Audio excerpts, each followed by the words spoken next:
نحمده ونصلي ونسلم على رسوله الكريم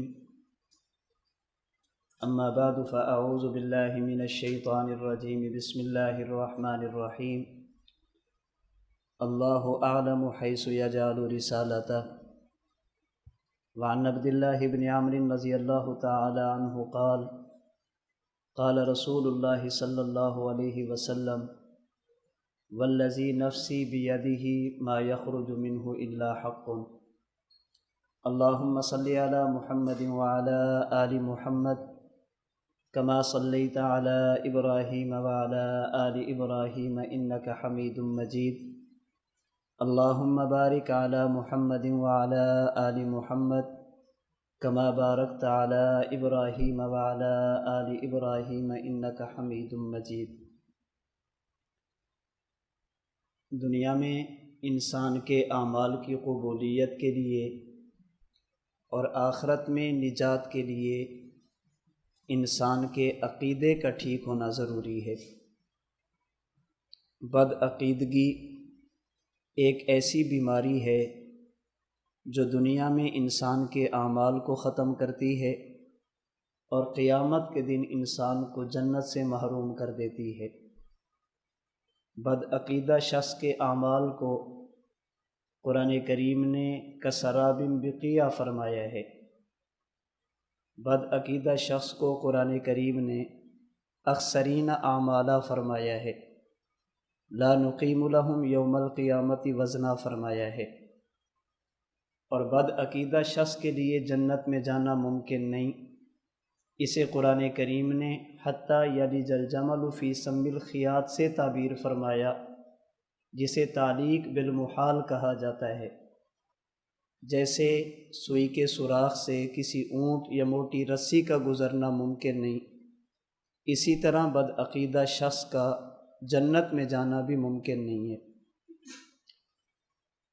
عقیدہ یہ اسلام اور دین کی بنیاد ہے۔ اعمال، اخلاق، معاشرت، معاملات، یہ ساری چیزیں بات کی ہیں۔ عقائد میں بنیادی عقیدے وہ تین ہیں۔ نمبر 1 توحید، نمبر 2 نبوت اور نمبر 3 قیامت۔ بعض عقائد وہ ہیں جن کا تعلق اللہ کی ذات، اللہ کی صفات اور اللہ کے مبارک اسماء کے ساتھ ہے۔ کچھ عقائد وہ ہیں جن کا تعلق انبیاء کرام علیہم الصلاۃ والسلام کی مبارک شخصیات کے ساتھ ہیں، اور کچھ عقائد وہ ہیں جن کا تعلق آخرت کے ساتھ، قیامت کے ساتھ، حشر کے ساتھ اور بعث کے ساتھ ہیں۔ وہ عقائد جن کا تعلق نبوت کی ذات کے ساتھ ہوتا ہے، ان میں سے ایک عقیدہ ہے نبی کی عصمت کا، انبیاء کرام علیہم الصلاۃ والسلام کے معصوم ہونے کا۔ اور اسی عقیدہ پر ہم نے بات کرنی ہے کہ وقت کا نبی یہ معصوم ہوتا ہے۔ اس عقیدے کو سمجھنے کے لیے آپ نے 6 باتیں سمجھنی ہیں۔ نمبر 1 نبی کی تعریف، یعنی نبی کسے کہتے ہیں۔ نمبر 2 نبی کی ضرورت۔ نمبر 3 نبی کے معصوم ہونے کا معنی، مطلب اور مفہوم۔ نمبر 4 نبی کے معصوم ہونے کی وجوہات۔ نمبر 5 نبی کے معصوم ہونے کے دلائل۔ نمبر 6 جو لوگ نبی کو معصوم نہیں مانتے ان کے شبہات اور ان کے جوابات۔ یہ ہمارے اس سبق کا خلاصہ ہے جس کا تعلق عصمت نبوت کے ساتھ، عصمت انبیاء کے ساتھ ہے۔ سب سے پہلی چیز نبی کی تعریف، یعنی نبی کہتے کسے ہیں، رسول کسے کہتے ہیں، نبی کسے کہتے ہیں۔ نبی اس انسان کامل کو کہتے ہیں جسے اللہ رب العزت منتخب فرما کر ان کے سر پر نبوت کا تاج سجیں۔ اللہ رب العزت انہیں ہر قسم کی معصیت، گناہ اور نافرمانی سے بچیں اور ان کی اطاعت اور اتباع کو انسانوں پر لازم قرار دیں۔ نبی اس انسان کامل کو کہتے ہیں جسے اللہ منتخب فرما کر ان کے سر پر نبوت کا تاج سجیں۔ اللہ انہیں ہر قسم کی معصیت، گناہ اور نافرمانی سے بچیں۔ ان کی اطاعت، اتباع انسانوں پر لازم، ضروری اور فرض قرار دے۔ ہوا انسان مبعوث من اللہ معصوم عن الخطأ مفروض الاتباع، اسے نبی کہتے ہیں۔ ہوا انسان مبعوث من اللہ معصوم عن الخطأ مفروض الاتباع، نبی انسان کامل کو کہتے ہیں، اللہ کے برگزیدہ منتخب شخص کو کہتے ہیں، معصوم کو کہتے ہیں، مفروض الاتباع کو کہتے ہیں۔ ہوا انسان کا معنی میں نے انسان کامل کیا ہے۔ اس کا معنی اللہ رب العزت نے جب بھی نبوت دی ہے ہمیشہ مرد کو دی ہے۔ اللہ نے کبھی کسی خاتون کے سر پر نبوت کا تاج نہیں رکھا، اس لیے کہ خاتون یہ انسان تو ہے لیکن عقل اور دین میں کمی کی وجہ سے اس کے دین اور عقل میں نقص ہوتا ہے، اس لیے اللہ رب العزت نے کبھی کسی خاتون کو نبوت کا تاج نہیں پہنایا۔ جب بھی نبوت کے لیے خدا نے بندہ چنا، انسان چنا، اور انسانوں میں سے انسان کامل یعنی مرد چنا ہے۔ نہ ہی اللہ رب العزت نے کسی خاتون کو نبی بنایا اور نہ ہی اللہ رب العزت نے کبھی کسی نامرد کو نبی بنایا۔ رسول اکرم صلی اللہ علیہ وسلم کے بعد اگر کوئی شخص نئی نبوت کا دعویٰ کرے، ہم یہ دیکھیں گے کہ وہ انسان بھی ہے یا نہیں۔ اگر حضور کے بعد کوئی نئی نبوت کا دعویٰ کرے، ہم یہ دیکھیں گے کہ مرد بھی ہے یا نہیں۔ اگر کوئی بندہ نبوت کا دعویٰ بھی کرے اور ساتھ یہ بھی کہے کرم خاکی ہوں میرے پیارے نہ آدم زاد ہوں بشر کی جائے نفرت اور انسانوں کی عار، اس کا معنی یہ ہے کہ یہ نبی بننے کے لائق نہیں ہے، اس لیے کہ نبوت کے لیے سب سے پہلی چیز ہے کہ انسان ہو، اور یہ شخص اپنے آپ کو انسان مانتا ہی نہیں ہے، وہ انسانیت کو عار سمجھتا ہے، اللہ کا نبی یہ نہیں ہو سکتا۔ نبی کے لیے دوسری چیز مبعوث من اللہ، نبی اپنی محنت سے نبی نہیں بنتا، عبادت اور ریاضت سے نبی نہیں بنتا، بلکہ نبی خدا کے انتخاب سے نبی بنتا ہے۔ اسے علماء کی زبان میں کہتے ہیں نبوت یہ ایک وہبی منصب ہے، کسبی منصب نہیں ہے۔ نبوت یہ ایک وہبی منصب ہے، کسبی منصب نہیں ہے۔ کوئی بندہ عبادت کرے اور نبی بن جائے، محنت اور ریاضت کرے نبی بن جائے، ایسا نہیں ہو سکتا۔ نبی وہ بنے گا جس کا انتخاب اللہ فرمائیں گے، نبی وہ بنے گا جس کے سر پر نبوت کا تاج اللہ سجائیں گے۔ نبی کے لیے تیسری چیز ہے معصوم عن الخطا، اللہ اپنے نبی کو ہر قسم کے گناہ سے، ہر قسم کی معصیت اور نافرمانی سے محفوظ فرماتے ہیں۔ نبی کے لیے چوتھی چیز ہے مفروض الاتباع، نبی کی پیروی کرنا، نبی کی بات ماننا، اللہ کے نبی کی اطاعت کرنا، یہ انسانوں پر لازم، فرض اور ضروری ہوتا ہے۔ دوسری چیز نبی کی ضرورت کیا ہے، کیا مجبوری ہے کہ ہم نبوت کے محتاج ہیں؟ اللہ کے احکام پر عمل کرنے کے لیے اس درمیانی واسطے کی ضرورت کیا ہے؟ یاد رکھنا اللہ رب العزت ہمارے خالق، ہم اللہ کی مخلوق ہیں۔ اللہ تعالی ہمارے مالک، ہم اللہ کے مملوک ہیں۔ مخلوق اور مملوک ہونے کی وجہ سے ہماری ذمہ داری ہے کہ ہم اپنے خالق اور اپنے مالک کی بات مانیں۔ مخلوق اور مملوک ہونے کی وجہ سے ہماری ذمہ داری ہے ہم اپنے خالق اور اپنے مالک کی بات مانیں۔ کیسے مانیں؟ دنیا میں جب بھی کوئی بندہ کسی کی بات مانتا ہے، اس کی بات ماننے کے دو طریقے ہوتے ہیں۔ نمبر ایک، مامور آمر کو دیکھے پھر اس کی بات پر عمل کرے۔ نمبر دو، مامور آمر کو سنے پھر اس کی بات پر عمل کرے۔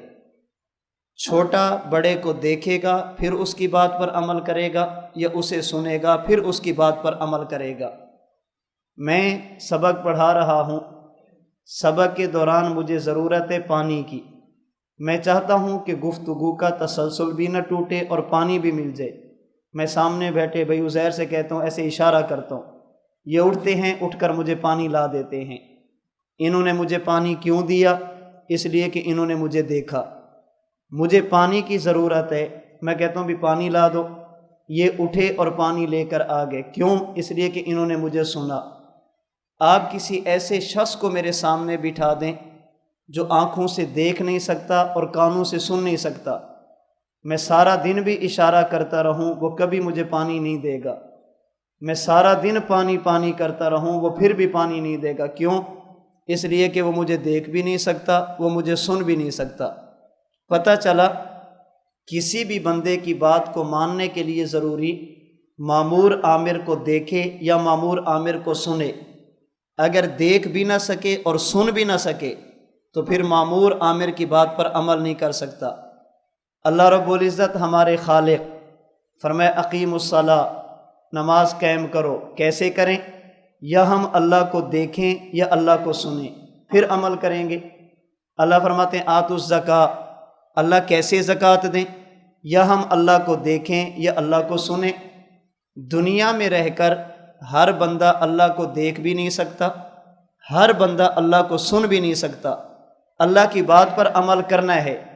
اب ضرورت اس بات کی تھی کہ درمیان میں کوئی ایسا واسطہ ہو جو اللہ سے لے اور ہمیں دے، یا تو براہ راست اللہ کو دیکھے اور سنے، یا فرشتے کے واسطے سے اللہ کی بات کو سنے اور ہمیں آگاہ کرے۔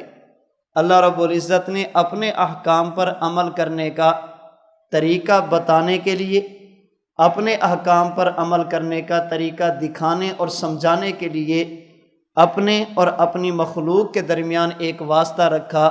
اس واسطے کو نبوت اور رسالت کا واسطہ کہتے ہیں۔ نبی شریعت کے احکام اللہ سے لیتے ہیں اور شریعت کے احکام امت کو دیتے ہیں۔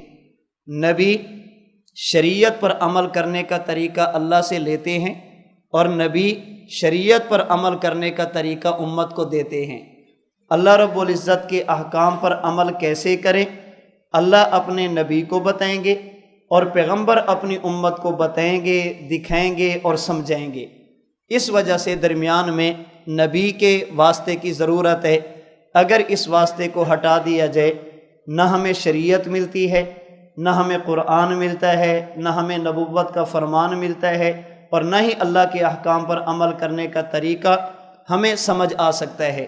یہاں پر بطور فائدے کے درمیان میں ایک بات اور بھی عرض کر دوں۔ میں نے گزارش کی ہے، اللہ کے احکام پر عمل کرنا ہے، کیسے کریں گے؟ اللہ اپنے نبی کو بتائیں گے اور نبی اپنی امت کو بتائیں گے۔ رسول اکرم صلی اللہ علیہ وسلم نے جس امت کو احکام پر عمل کرنے کا طریقہ بتایا، آپ نے سمجھایا اور دکھایا، ان میں سب سے پہلی جماعت ہے صحابہ کرام رضی اللہ تعالی عنہم اجمعین، جنہیں رسول اللہ صلی اللہ علیہ وسلم نے فرمایا صلو کما رأیتمونی اصلی، تم نے نماز ایسے پڑھنی ہے جیسے تم نے مجھے نماز پڑھتے ہوئے دیکھا۔ صحابہ کرام نے دین آگے پہنچایا۔ صحابہ کرام سے دین لینے والے مفسرین بھی ہیں، دین لینے والے محدثین بھی ہیں، دین لینے والے فقہا بھی ہیں، دین لینے والے علماء کے اور طبقات بھی ہیں۔ محدثین میں کئی ایک بڑے بڑے نام ہیں جنہوں نے علم حدیث کو مدون کر کے امت کے حوالے کیا۔ ان میں اصحاب صحاح ستہ بھی ہیں، ان میں حضرت امام محمد بھی ہیں، ان میں حضرت امام طحاوی بھی ہیں، ان میں امام ابو بکر بن ابی شیبہ بھی ہیں، امام عبد الرزاق بھی ہیں رحمہم اللہ۔ اور وہ فقہا جنہوں نے مسائل کو مدون کر کے امت کے حوالے کیا، ان میں بڑے فقیہ چار ہیں۔ نمبر 1 امام ابو حنیفہ، نمبر 2 امام مالک، نمبر 3 امام شافعی، اور نمبر 3 امام احمد بن حنبل رحمہم اللہ۔ محدثین میں سے جن کے میں نے نام لیے، ان میں سے ایک بھی ایسا نہیں ہے جس نے براہ راست صحابہ کرام رضی اللہ تعالی عنہم اجمعین کو دیکھا ہو، براہ راست صحابہ کرام رضی اللہ تعالی عنہم اجمعین سے دین کو لیا ہو، بلکہ درمیان میں واسطے ہیں، درمیان میں اور واسطے ہیں جن کے ذریعے یہ حضرات صحابہ تک پہنچتے ہیں۔ ائمہ مجتہدین میں سے امام مالک، امام شافعی، امام احمد بن حنبل رحمہم اللہ، یہ تین امام وہ ہیں جنہوں نے نہ تو صحابہ کو دیکھا، نہ کسی صحابی سے ملاقات کی، نہ کسی صحابی سے روایت لی، اور نہ ہی کسی صحابی سے براہ راست دین لیا۔ ان کے بھی درمیان میں واسطے ہیں۔ ائمہ مجتہدین میں سے فقط ایک امام ہیں جن کی فقہ آج امت میں چلی، حضرت امام اعظم ابو حنیفہ نعمان بن ثابت رحمۃ اللہ علیہ، جنہوں نے براہ راست نبی کے صحابہ کو دیکھا بھی ہے، صحابہ کرام سے دین لیا بھی ہے، ان سے روایت بھی لی ہے، اور انہیں عبادت کرتے ہوئے بھی دیکھا ہے۔ ائمہ محدثین جو مشہور ہیں وہ بھی واسطوں سے صحابہ تک پہنچے۔ ائمہ مجتہدین میں سے امام ابو حنیفہ کے علاوہ باقی وہ ہیں جو واسطوں سے صحابہ تک پہنچے۔ حضرت امام صاحب رحمۃ اللہ علیہ بلا واسطہ صحابہ کرام رضی اللہ تعالی عنہم اجمعین تک پہنچے۔ اب اگر کوئی بندہ ہمیں یہ کہے آپ جو نماز پڑھتے ہیں یہ نماز قرآن کے خلاف، آپ جو نماز پڑھتے ہیں یہ نماز حدیث کے خلاف، ہم کہتے ہیں یہ نہیں ہے۔ کیوں نہیں ہے؟ ہمیں یہ نماز دی ہے امام ابو حنیفہ نے۔ امام ابو حنیفہ رحمۃ اللہ علیہ نے یہ نماز لی ہے صحابہ کرام سے، صحابہ کرام نے یہ نماز لی ہے اللہ کے نبی سے، اور نبوت نے یہ نماز لی ہے اللہ رب العزت سے۔ اب میں سمجھانے کے لیے کہتا ہوں، ہم نماز میں ناف کے نیچے ہاتھ باندھتے ہیں۔ کوئی بندہ پوچھے کیوں باندھتے ہو؟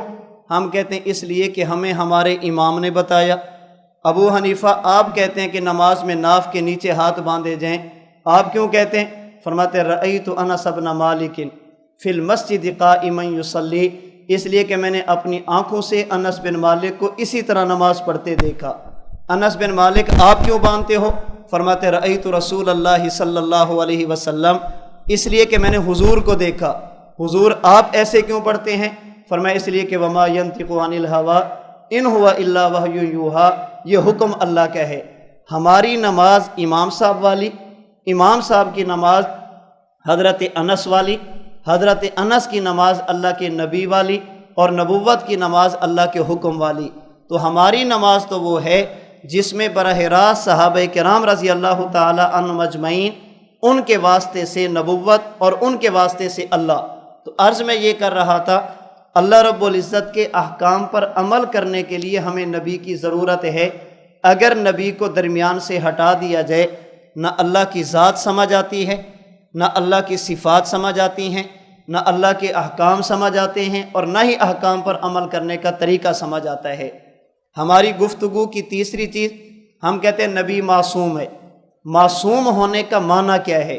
جب ہم یہ کہیں گے کہ نبی معصوم عن المعصیت ہے، اللہ کے نبی کی زندگی میں معصیت نہیں ہوتی، اس معصوم کا معنی کیا ہے؟ معصوم کا معنی یہ ہے اللہ رب العزت اپنے نبی کو ایسا بنا دیتے ہیں کہ اعلان نبوت سے پہلے، اعلان نبوت کے بعد صغیرہ اور کبیرہ، جان بوجھ کر اور بھول کر کسی بھی قسم کی معصیت اور نافرمانی اللہ کے نبی کی زندگی میں نہیں ہوتی۔ الانبیاء علیہم السلام کلہم منزہون عن الصغائر والکبائر والکفر والقبائح۔ امام اعظم ابو حنیفہ رحمۃ اللہ علیہ نے الفقہ الاکبر میں ہمیں عقیدہ دیا کہ تمام کے تمام انبیاء کرام علیہم السلام صغیرہ اور کبیرہ گناہ سے، کفریہ باتوں سے، اور ان چیزوں سے جنہیں معاشرے میں معیوب سمجھا جاتا ہے، انبیاء کرام علیہم السلام ان تمام باتوں سے محفوظ ہوتے ہیں۔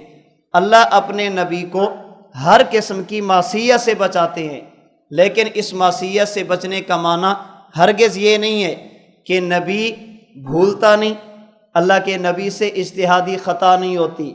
ایسا ہو سکتا ہے بشری تقاضوں کی وجہ سے اللہ کا نبی بھول جائے، ایسا ممکن ہے اللہ کے نبی سے اجتہادی خطا ہو جائے۔ اجتہادی خطا، نسیان اور بھول جانا یہ عصمت کے منافی نہیں ہے۔ اجتہادی خطا، اور بھول جانا یہ معصیت نہیں ہے۔ اللہ کے نبی نے کوئی کام کیا، بھول گئے، نسیہ آدم، جیسے قرآن کریم میں ہے حضرت آدم بھول گئے۔ اگر وقت کے نبی سے اجتہادی خطا ہو جائے، جیسے حضرت داؤد سے ہوئی، حضرت یونس علیہ السلام سے ہوئی، انبیاء کرام علیہ الصلاۃ والسلام میں سے خاتم الانبیاء صلی اللہ علیہ وسلم سے ہوئی، اجتہادی خطا کو معصیت نہیں کہتے۔ اجتہادی خطا یہ عصمت کے منافی نہیں، نبی بھول بھی سکتے ہیں، اللہ کے نبی سے اجتہادی خطا بھی ہو سکتی ہے، باقی چونکہ وہ نبی ہوتے اللہ رب العزت ان کی اجتہادی خطا کو چلنے نہیں دیتے۔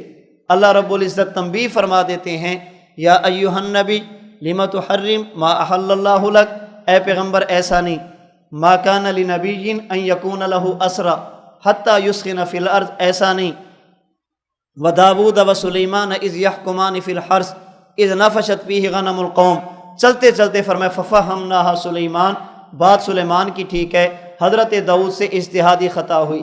تو نبی کے معصوم ہونے کا معنی یہ ہے اللہ کا نبی جس چیز کو گناہ سمجھے، اللہ کا نبی جس چیز کو معصیت سمجھے، جسے نافرمانی کہتے ہیں، اللہ کا نبی کبھی اس کے قریب نہیں جاتا۔ اللہ اپنے نبی کو اس سے بچاتے ہیں۔ ہاں نسیان ہو سکتا ہے، بھول ہو سکتی ہے، بات سمجھنے میں خطا ہونے کی وجہ سے اجتہادی خطا ہو سکتی ہے، لیکن یہ بھول جانا، اجتہادی خطا کا ہو جانا، اسے معصیت بھی نہیں کہا جاتا اور خلاف عصمت بھی نہیں کہا جاتا۔ تو نبی کے معصوم ہونے کا معنی اللہ کے نبی کا ہر قسم کی معصیت، ہر قسم کی نافرمانی اور گناہوں سے بچنا، اور اللہ رب العزت کا اپنے نبی کو بچانا ہے۔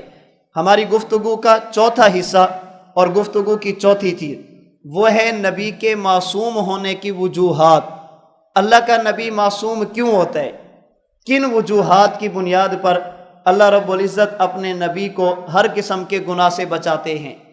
کئی ایک وجوہات نبی کے معصوم ہونے کی بیان کی جا سکتی ہیں، میں چند ایک آپ کی خدمت میں عرض کر دیتا ہوں۔ نمبر ایک، نبی کے معصوم ہونے کی پہلی وجہ بقول حکیم الاسلام قاری محمد طیب قاسمی رحمۃ اللہ علیہ، وہ ہے نبی کا خمیر، نبی کا مٹیریل، نبی کے وجود میں شامل مٹی، وہ اتنی مقدس اور پاکیزہ ہوتی ہے کہ اس مٹیریل کی وجہ سے اللہ اپنے نبی کو ہر قسم کے گناہ سے بچاتے ہیں۔ کیا معنی؟ قاری طیب صاحب رحمۃ اللہ علیہ فرماتے ہیں، نبی کے وجود میں جس مٹی کو شامل کیا جاتا ہے، نبی کے وجود کا جو خمیر اصلی ہوتا ہے، جس سے اللہ کے نبی کے وجود کی بنیاد کھڑی ہوتی ہے، وہ جنتی خمیر ہوتا ہے، وہ دنیا والی مٹی نہیں ہوتی، زمینی مٹی نہیں ہوتی۔ چونکہ نبی کے وجود میں جنت کی مٹی شامل، جنتی جب قیامت کے دن جنت میں جائیں گے، جنتی جنت میں جا کر لا یسمعون فیہا لغوا ولا کذابا، کسی قسم کی معصیت نہیں کریں گے، اللہ کی نافرمانی نہیں کریں گے۔ جنتی جنت میں وہ دیکھے گا جو خدا کی رضا ہوگی، جنتی جنت میں وہ بولے گا جو اللہ کی رضا ہوگی، جنتی جنت میں وہ سنے گا جو اللہ کی رضا ہوگی، جنتی جنت میں وہ پکڑے گا جو اللہ کی رضا ہوگی۔ جنتی جنت میں خدا کی معصیت نہیں کرے گا، چونکہ نبی کا وجود جنتی مٹی سے بنایا گیا۔ جو کام قیامت کے دن جنتی جنت میں جا کر کرے گا، اللہ کا نبی دنیا میں کرتا ہے۔ نبی دنیا میں وہ بولتا ہے جو اللہ کی رضا، نبی دنیا میں وہ دیکھتا ہے جو اللہ کی رضا، نبی دنیا میں وہ سنتا ہے جو اللہ کی رضا، نبی وہ پکڑتا ہے جو اللہ کی رضا۔ چونکہ نبی کے وجود میں جنت کی مٹی شامل، جنت میں معصیت نہیں ہے، نبی کے وجود میں جنتی خمیر شامل، جنت میں گناہ نہیں ہے، اللہ کا نبی دنیا میں ہوتا ہے تو نبی کی زندگی میں بھی معصیت اور گناہ نہیں ہوتا۔ سب سے پہلی اور بنیادی وجہ نبی کے معصوم ہونے کی وہ ہے نبی کا مٹیریل، اللہ کے نبی کے وجود اطہر میں موجود جنت کی مٹی۔ چونکہ جنت کا خاصہ معصیت سے پاک ہونا ہے، جنت کا خاصہ عصمت ہے، اللہ رب العزت اپنے نبی کے وجود کو دنیا میں رکھ کر جنتی مٹی کی وجہ سے ہر قسم کی معصیت سے بچاتے ہیں۔ کوئی بندہ کہہ سکتا ہے یہ قاری طیب صاحب رحمۃ اللہ علیہ کی رائے ہے، حضرت نے بات کی ہے، ہم اس بات کو نہیں مانتے۔ ہم کہتے ہیں یہ فقط قاری صاحب کی رائے نہیں، یہ بات اللہ کے قرآن سے بھی ثابت ہے اور یہ بات اللہ کے نبی کے فرمان سے بھی ثابت ہے۔ قرآن کریم کا 16واں پارہ سورۃ طٰہٰ کی آیت نمبر 55، اللہ تعالیٰ فرماتے منہا خلقناکم وفیہا نعیدکم ومنہا نخرجکم تارۃ اخری، ہم نے انسان کو مٹی سے پیدا کیا، موت کے بعد مٹی میں لے کر جائیں گے، قیامت کے دن مٹی سے اٹھائیں گے۔ حضرت امام قرطبی رحمۃ اللہ علیہ نے اپنی تفسیر الجامع لاحکام القرآن، جسے تفسیر قرطبی کہا جاتا ہے، اس میں اسی آیت کریمہ کے تحت سورہ طٰہٰ کی آیت نمبر 55 کی تفسیر میں احادیث مرفوعہ، اللہ کے نبی کے فرامین، احادیث موقوفہ صحابہ کرام کے فرامین نقل کیے، جن کا خلاصہ یہ ہے جس جگہ پر موت کے بعد انسان کی قبر بنتی ہے، جس جگہ پر انسان کو دفنایا جاتا ہے، ولادت سے پہلے اسی جگہ کی مٹی سے انسان کو بنایا جاتا ہے۔ جس جگہ کی مٹی انسان کے وجود میں شامل ہوتی ہے، موت کے بعد اسی جگہ پر انسان کی قبر، انسان کا مدفن بنتا ہے۔ رسول اکرم صلی اللہ علیہ وسلم کس مٹی سے بنائے گئے، یہ دیکھا جائے گا کہ حضور کی قبر انور کہاں پر ہے۔ جس جگہ پر حضور کی قبر ہوگی وہی جگہ کی مٹی اللہ کے نبی کے وجود میں شامل ہوگی۔ جب ہم حضور کی قبر کو دیکھتے ہیں، وہ ہے سیدہ عائشہ صدیقہ کا حجرہ، اللہ کے نبی کا روضہ۔ یہ جگہ کیسی ہے؟ بخاری شریف کی روایت، رسول اللہ صلی اللہ علیہ وسلم نے فرمایا ما بین بیتی و منبری روضۃ من ریاض الجنہ، فرمایا یہ جگہ جنت کے حصوں میں سے ایک حصہ، جنت کے ٹکڑوں میں سے ایک ٹکڑا۔ اس کا معنی یہ ہے اسی جگہ سے اللہ کے نبی کو بنایا گیا، اسی جگہ پر اللہ کے نبی کو دفنایا گیا، اور قیامت کے دن اسی جگہ سے اللہ کے نبی کو اٹھایا جائے گا، اور حضور اس جگہ کو جنت فرما رہے ہیں۔ اور صرف اللہ کے نبی کی بات نہیں، ہماری بات نہیں، یہی بات ائمہ محدثین نے اس حدیث مبارک کی شرح میں لکھی ہے۔ حضرت ملا علی قاری رحمۃ اللہ علیہ مرقات المفاتیح شرح مشکات المصابیح میں اس حدیث مبارک کی تشریح میں ائمہ محدثین سے نقل کرتے ہیں، فرماتے والروضۃ قطعۃ نقلت من الجنۃ وستعود الیہا، فرماتے یہ جو روضے والی جگہ ہے یہ ایسی جگہ ہے جو جنت سے آئی ہے، اور قیامت کے دن اسی کو جنت میں شامل کیا جائے گا۔ آگے مزید فرماتے اللہ تفنا، جب قیامت آئے گی دنیا کی ساری چیزیں فنا ہو جائیں گی، لیکن اللہ کے نبی کا روضہ اقدس قیامت کے دن بھی فنا سے محفوظ رہے گا۔ اللہ اسے فنائیت سے محفوظ رکھیں گے۔ کیوں؟ اس لیے کہ جنت کے بارے میں ہمارا عقیدہ ہے لا تفنیان ولا تبیدان، جنت اور جہنم فنا نہیں ہوں گی۔ چونکہ نبی کی قبر والی جگہ بھی جنت کا حصہ ہے، اللہ رب العزت اسے بھی فنائیت سے محفوظ فرمائیں گے۔ تو اللہ کے نبی کی قبر انور یہ جگہ جنت ہے، اسی جگہ سے اللہ کے نبی کو بنایا گیا۔ اور بقول حجت الاسلام والمسلمین قاسم العلوم والخیرات حضرت مولانا محمد قاسم نانوتوی رحمۃ اللہ علیہ فرماتے ہیں چونکہ نبی کے وجود میں جنت کی مٹی شامل ہے، تو جنت کی مٹی کے جتنے خواص ہوں گے اللہ کے نبی کے وجود اطہر میں وہ آپ کو نظر آئیں گے۔ دنیا میں رہنے کی وجہ سے ایک معاملہ امت کے ساتھ بھی ہوگا، وہی معاملہ اللہ کے نبی کے ساتھ بھی ہوگا، لیکن امتی کے وجود کی خاصیت الگ ہوگی، اللہ کے نبی کے وجود کی خاصیت الگ ہوگی۔ کیوں؟ اس لیے کہ اللہ کا نبی کا وجود جنتی مٹی سے بنایا گیا۔ جتنے جنت کے خواص ہوں گے، حالات اور واقعات کی وجہ سے وہ خواص چھپ تو جاتے ہیں، حالات اور واقعات کی وجہ سے وہ خواص ختم نہیں ہوتے۔ اب آپ حضرت نانوتوی کی اس بات کو ذہن میں رکھ کر رسول اللہ صلی اللہ علیہ وسلم کی اپنی والدہ سیدہ آمینہ کے بطن والی زندگی سے لے کر اللہ کے نبی کی قبر والی زندگی تک چلتے جائیں، آپ کو سمجھ آئے گی اللہ کے نبی کے وجود میں جنت کی جھلک کیسے موجود ہے۔ حضور ماں کے پیٹ میں ہے، سیدہ آمنہ کو تکلیف نہیں ہے، بوجھ محسوس نہیں ہوتا۔ لا وجدت ثقلہ کما تجد النساء، فرماتے مجھے بوجھ کا احساس نہیں ہوتا۔ کیوں؟ اس لیے کہ اللہ نے جنت میں بوجھ نہیں رکھا، وجود جنتی تھا، سیدہ آمنہ کو بوجھ کا احساس نہیں۔ اللہ کے نبی پیدا ہوئے، جنت میں محتاجی نہیں ہے، اللہ نے اپنے نبی کو بھی محتاجی سے محفوظ رکھا۔ ولد مختونہ، ولد مسرورہ، ولد مکحولہ، ولد نظیفہ، اللہ کے نبی پیدا ہوئے تو کسی قسم کی ضرورت نہیں، نہ ختنے کی، نہ ناف کاٹنے کی، نہ سرما لگانے کی، نہ ہی جسم اطہر کو پانی کے ذریعے یا کپڑے کے ذریعے پاک کرنے کی۔ اللہ کے نبی دنیا میں ہیں، اللہ کے نبی کے وجود عطر سے پسینہ نکلا، چونکہ جنت میں بدبو نہیں، اللہ کے نبی کے پسینہ عطر میں بھی اللہ نے خوشبو رکھی ہے، اللہ نے بدبو نہیں رکھی۔ لا شممت مسکن ولا عطرا کان اطیب من عرق رسول اللہ صلی اللہ علیہ وسلم۔ حضرت انس فرماتے ہیں جیسی خوشبو نبوت کے پسینے سے تھی ایسی خوشبو کائنات کی کسی خوشبو میں موجود نہیں تھی، اس لیے کہ وجود جنتی۔ اللہ کے نبی اگر لعاب مبارک لگیں اللہ رب العزت بیماریوں کو ختم فرما دیں، اس لیے کہ جنت میں شفا، اللہ نے نبی کے لعاب میں بھی شفا رکھی ہے۔ اللہ نے جنت میں نیند نہیں رکھی، اللہ کے نبی سوئے تو ہیں لیکن تنام عینہ ولا ینام قلبہ، چونکہ وجود جنتی تھا، جنت کی جھلک دل میں نظر آئے گی۔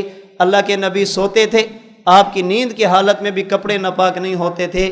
لم یحتلم قط، اللہ کے نبی کی نیند پر بھی شیطان اثر انداز نہیں ہوتا۔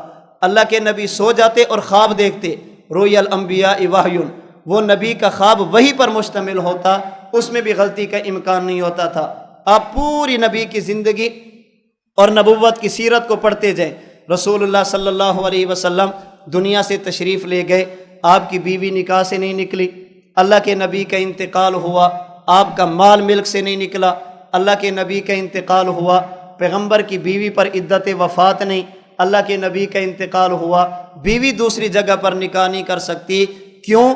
اس لیے کہ وجود جنتی ہے اور جنت کا خاصہ حیات ہے۔ اس لیے اللہ کے نبی جب دنیا سے جا رہے تھے اس خاصے کا کچھ نہ کچھ اثر اللہ کے نبی کے وجود عطر میں موجود تھا۔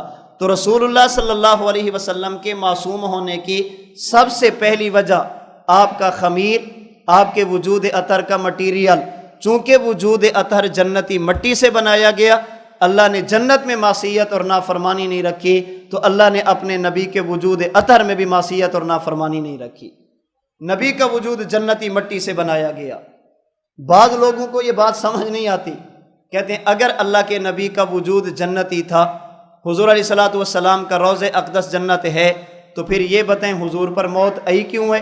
جنت میں تو موت نہیں آتی، حضور پر وفات کیوں آئی؟ اگر یہ جگہ جنت ہے تو اس میں غیر مسلم کیوں جاتا ہے؟ جنت میں تو کوئی بھی کافر نہیں جائے گا، یہاں پر غیر مسلم کیوں جاتا ہے؟ اللہ کے نبی کے روضے والی جگہ پر ایسے لوگ بھی جاتے ہیں جو مسلمان نہیں ہیں۔ اگر یہ جنت ہے تو اس میں کافر کیوں گئے؟ حضرت مولا علی قاری رحمۃ اللہ علیہ نے ابن حجر کے حوالے سے اس سوال کا بھی جواب دیا، فرماتے وَإِن لَّمْ تَمْنَ نَحْوَ الْجُوعِ لِاتِّصَافِهَا بِصِفَةِ دَارِ الدُّنْيَا، اس لیے کہ حضور اس وقت حقیقی جنت میں نہیں تھے، اللہ کے نبی تھے جنت میں، لیکن دنیا میں رہنے کی وجہ سے احوال دنیا والے آ رہے تھے۔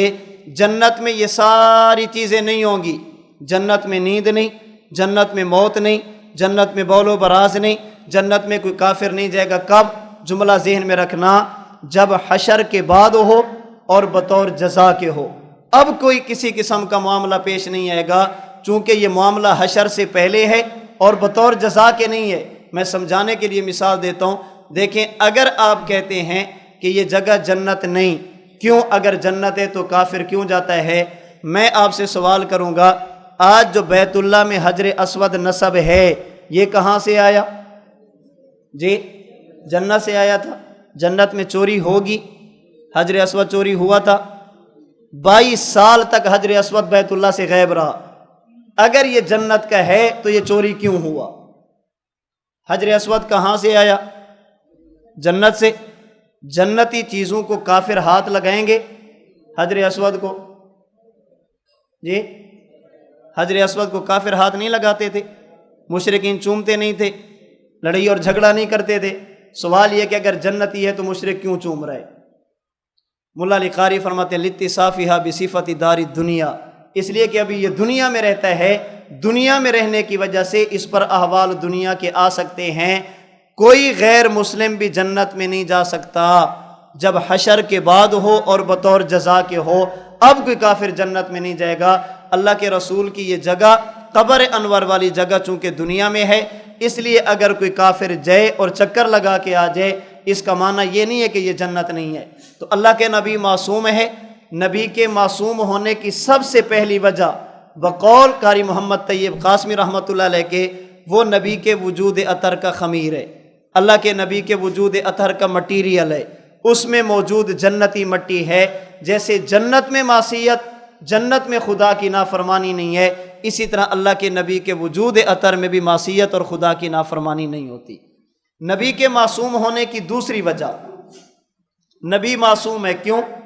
نبی کے معصوم ہونے کی ایک وجہ اللہ رب العزت کی طرف سے حفاظت کا انتظام، اللہ اپنے نبی کی حفاظت کا انتظام کرتے ہیں۔ میں سمجھانے کے لیے کہتا ہوں، اللہ اپنے نبی کو یوں بنا دیتے ہیں کہ گناہ یہ نبی کے قریب نہیں جاتا اور نبی یہ گناہ کے قریب نہیں جاتا۔ اگر کبھی کوئی بندہ نبی کو گناہ پر آمادہ کرنے کی کوشش بھی کرے، اللہ تعالیٰ فرماتے ہیں لِنَصْرِفَ عَنْهُ السُّوءَ وَالْفَحْشَاءَ، ہم نہیں کرنے دیتے۔ حفاظت خداوندی، اللہ رب العزت نبی کو اپنی حفاظت کی چادر میں لے لیتے ہیں، اللہ اپنے نبی کو اپنی حفاظتی حصار میں لے لیتے ہیں۔ کوئی بڑے سے بڑا شخص بھی اللہ کے نبی کو گناہ پر آمادہ نہیں کر سکتا۔ نبی کے معصوم ہونے کی تیسری وجہ اللہ رب العزت کی ذات کا استحضار اور مشاہدہ۔ نبی ہر وقت حالت مشاہدہ میں رہتے، اللہ کے نبی کو یہ خیال ہوتا ہے کہ اللہ مجھے دیکھ رہے ہیں اور میں اللہ کو دیکھ رہا ہوں۔ حدیث جبریل جو مشکات المصابیح میں سب سے پہلے حدیث ہے، رسول اللہ صلی اللہ علیہ وسلم کی خدمت میں سیدنا جبریل امین تشریف لے آئے، ایمان کے بارے میں پوچھا، اسلام کے بارے میں پوچھا، احسان کے بارے میں پوچھا، قیامت اور علامات قیامت کے بارے میں پوچھا۔ جب پوچھا مل احسان، حضور احسان کیا ہے؟ فرمایا ان تعبد اللہ کأنک تراہ فإن لم تکن تراہ فإنہ یراک، آپ اللہ کی عبادت ایسے کریں گویا آپ اللہ کو دیکھ رہے ہیں، اور اگر یہ حالت نصیب نہ ہو تو کم از کم یہ تصور کیا کریں کہ اللہ مجھے دیکھ رہے ہیں۔ حضرت صوفی سرور صاحب رحمۃ اللہ علیہ فرماتے ہیں ان تعبد اللہ کأنک تراہ، یہ ہے حالت مشاہدہ، فإن لم تکن تراہ فإنہ یراک، یہ ہے حالت غیبوبت، ان تعبد اللہ کأنک تراہ، یہ ہے عبادت نبوت، فإن لم تکن تراہ فإنہ یراک، یہ ہے عبادت امت۔ امتی جب عبادت کرتا ہے اس کا ذہن ہوتا ہے کہ اللہ مجھے دیکھ رہے ہیں، یہ اللہ کو نہیں دیکھتا۔ اور جب نبی اللہ کی عبادت کرتے ہیں تو حالت مشاہدہ ہوتا ہے، اللہ نبی کو دیکھتے ہیں، نبی اللہ کو دیکھتے ہیں۔ آج اگر میں اپنے استاد کے پاس چلا جاؤں، میرے دل میں استاد کی عقیدت بھی ہو، ادب اور احترام بھی ہو، میں استاد کے سامنے بیٹھ کر کوئی ایسی حرکت نہیں کروں گا جب مجھے یقین ہو کہ میں استاد کو دیکھ رہا ہوں، استاد مجھے دیکھ رہے۔ میں کوئی بھی ایسی حرکت نہیں کروں گا جو استاد کی منشا کے خلاف ہو، استاد کی ناراضگی کا ذریعہ بنے۔ میں اپنی آنکھ سوچ سمجھ کر استعمال کروں گا، اپنی زبان سوچ سمجھ کر استعمال کروں گا۔ کیوں؟ اس لیے کہ میں بڑے کے دربار میں ہوں۔ اگر آج کوئی بندہ استاد کے سامنے چلا جائے، وہ استاد کی موجودگی میں ایسا کام نہیں کرتا جو استاد کی ناراضگی کا ذریعہ بنے۔ جب نبی حالت مشاہدہ میں ہو، نبی حالت استحضار میں ہو، نبی اپنی آنکھ کا استعمال اللہ کے حکم کے مطابق کرتا ہے، اپنی زبان کا استعمال اللہ کے حکم کے مطابق کرتا ہے، اپنے کان کا استعمال اللہ کے حکم کے مطابق کرتا ہے۔ چونکہ اللہ کا نبی حالت مشاہدہ میں ہوتا ہے، استحضار کی حالت میں ہوتا ہے، اللہ نبی کو دیکھتے ہیں، نبی اللہ کو دیکھتے ہیں۔ اس وجہ سے نبی کی زندگی میں معصیت، نبی کی زندگی میں نافرمانی، نبی کی زندگی میں گناہ کا وجود اور تصور نہیں ہوتا۔ اللہ کے نبی معصوم ہوتے ہیں۔ معصوم ہونے کی ایک وجہ وہ ہے نبی کا منصب نبوت۔ منصب نبوت، اللہ رب العزت نے نبی کو دنیا میں جب بھیجا ہے، نبی کا منصب ہے روحانی بیماریوں کا علاج کرنا۔ نبی روحانی طبیب ہوتا ہے۔ میں سمجھانے کے لیے تھوڑی تفصیل عرض کر دیتا ہوں۔ اللہ تعالیٰ نے جب انسان کو بنایا، انسان کو دو چیزوں سے بنایا، نمبر ایک نظر آنے والا جسم، اور نمبر دو نظر نہ آنے والی روح۔ یہ جسم مٹی سے بنایا گیا، اور جو روح ہے یہ امر ربی اللہ کی طرف سے آسمان سے اتاری گئی۔ دنیا میں رہ کر جسم کو بھی خوراک کی ضرورت، روح کو بھی خوراک کی ضرورت۔ جسم چونکہ زمینی مٹی سے بنا، اس کی خوراک بھی زمین سے۔ روح چونکہ آسمان سے آئی ہے، اس کی خوراک بھی آسمان سے وحی کی صورت میں آتی ہے۔ دنیا میں جسم بھی بیمار ہوتا ہے، روح بھی بیمار ہوتی ہے۔ جسم جب بیمار ہو جائے، اس کی بیماری کو امراض جسمانیہ کہا جاتا ہے۔ روح اگر بیمار ہو جائے، اسے امراض باطنیہ یا امراض روحانیہ کہا جاتا ہے۔ جسم بیمار ہو، اس کے لیے بھی معالج اور ڈاکٹر کی ضرورت، طبیب اور حکیم کی ضرورت۔ اگر روح بیمار ہو جائے اس کے لیے بھی معالج کی ضرورت، طبیب اور حکیم کی ضرورت۔ جسم کے معالج کو ڈاکٹر کہا جاتا ہے اور روح کے سب سے پہلے معالج کو اللہ کا نبی کہا جاتا ہے۔ نبی امراض روحانیہ کا معالج ہوتا ہے۔ یاد رکھنا، جو آدمی دنیا میں امراض جسمانیہ کا معالج ہو تو جس مرض کا وہ معالج ہوگا، اگر وہ معالج خود اس مرض میں مبتلا ہو جائے، یہ معالج کا عیب ہوتا ہے۔ لوگ اس پر اعتماد نہیں کرتے، لوگ اس کے پاس علاج کرانے کے لیے نہیں جاتے۔ ایک شخص ایسا ہے جس کے بارے میں مشہور ہے کہ وہ دانتوں کا علاج کرتا ہے، دانتوں کا درد ختم ہو جاتا ہے۔ ایک بندہ لمبا سفر کر کے پشاور سے چلا، سرگودا پہنچا، ڈاکٹر صاحب کے پاس پہنچا۔ ڈاکٹر صاحب خود انگلی رکھ کے بیٹھے ہیں، کیا ہوا؟ میرے داڑھ میں درد ہے، 15 دن ہو گئے میری داڑھ کا درد ٹھیک نہیں ہو رہا، یہ بغیر علاج کیے واپس چلے جائیں گے۔ میں تو سن کر آیا تھا کہ وہ علاج کرتے ہیں۔ جو بندہ اپنی داڑھ کا علاج نہیں کر سکتا، میری داڑھ کا کیا کرے گا؟ ایک شخص کے بارے میں آپ نے سنا ہے کہ فلاں جگہ پر ایک حکیم صاحب ہیں، وہ کوئی تیل دیتے ہیں جس کی وجہ سے بال گرنا ختم ہو جاتے ہیں، گرے ہوئے بال بھی اگنا شروع ہو جاتے ہیں۔ آپ پریشان ہیں کہ میرے سر کے بال گرتے جا رہے ہیں۔ سفر کر کے حکیم صاحب کے پاس پہنچے، آپ کے سر پر کچھ نہ کچھ بال تو تھے، ان کے سر پر ایک بھی بال نہیں ہے۔ کیا ہوا؟ بیماری کی وجہ سے گر گئے۔ آپ سوچیں گے کہ اس سے تیل لوں یا نہ لوں، جو اپنے بالوں کی حفاظت نہیں کر سکا، میرے بالوں کی حفاظت کیا کرے گا؟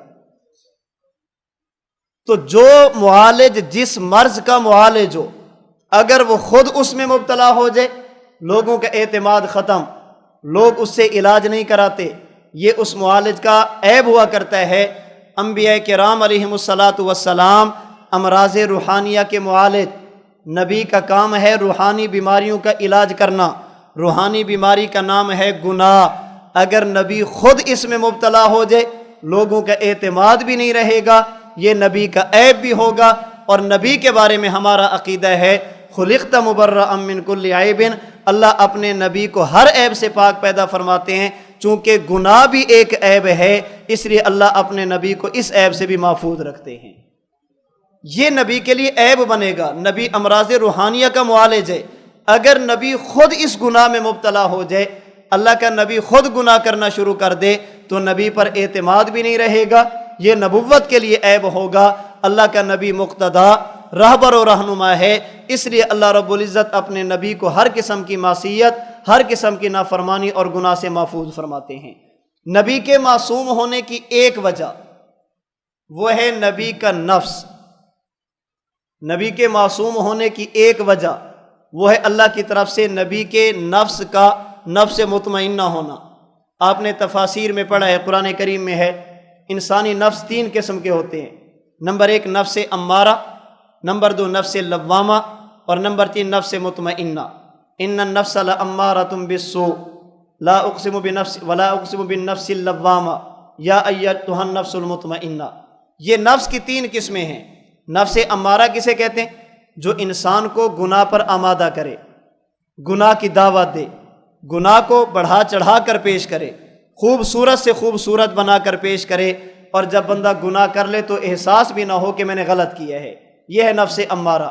نفس لوامہ جو انسان کو گناہ پر ملامت کرے، مجھے یوں نہیں کرنا چاہیے تھا، ایسا کام مجھے نہیں کرنا چاہیے تھا۔